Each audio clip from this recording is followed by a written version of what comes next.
a parallel life. I have a secret that no one in my life knows. I lived for 10 years. I had a wife. I had 2 children. And then, it was my final year. I was walking on campus. A football player tried to drive his car into me. He thought the road belonged to him. He was 325 pounds. I was 120 pounds. The last thing I remember was the sound of the impact and my head hitting the pavement. When I woke up, I was in another life. I still remember the moment I first saw her. My cheeks flushed, my heart raced. I pursued her for months. I removed the wrong people from her life, patiently, genuinely loving her. 2 years later, we got married. Soon after, our daughter was born. I had a great job. My wife didn't have to work. We were happy. Ordinary, safe, real happiness. When our daughter was 2, we had a son. My son. He was the center of my life.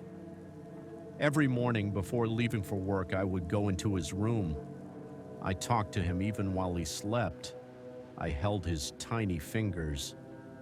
My daughter would watch me from the doorway. Then one day, while sitting in the living room, I looked at the lamp. It was red. It had a square base with gold detailing and 4 legs. On top was a white square lampshade. But something was wrong. It was 3-dimensional, but its depth felt inverted. The perspective was broken. My eyes couldn't interpret it correctly. It was as if the universe had been drawn with a small error. I couldn't stop looking at it. I didn't sleep that night. The next day, I didn't go to work. I didn't eat. I just stared for 3 days. Time began to unravel. My thoughts fragmented. My wife was crying. People came and tried to talk to me. She took the children to her mother's house. And then, I understood. The lamp wasn't real. The house wasn't real. My wife, my children, none of them were real. 10 years had never existed. The lamp began to expand. The perspective completely shattered. Red filled everything. I heard screams, voices, noise, then pain. The first words I said were, "My teeth. My teeth are gone." When I opened my eyes, I was lying on my back on the sidewalk.